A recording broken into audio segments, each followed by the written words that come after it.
Olá galera, beleza? Nessa videoaula vou estar ensinando a como botar o som do microfone no seu PC.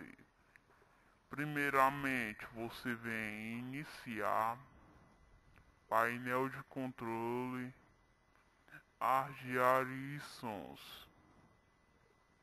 Aí você vem aqui em som.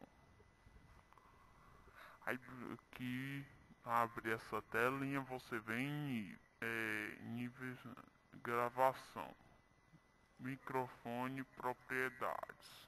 Aí você vem em níveis e deixa isso aqui no 100. Se tiver baixo não vai sair o som, deixa no 100.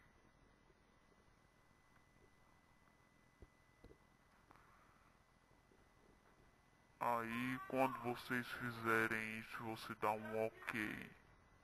E eu aqui um OK também. Bom galera, espero que vocês estejam gostado. Bom, é assim. Deixem um comentário aí se estiver gostado e até a próxima videoaula.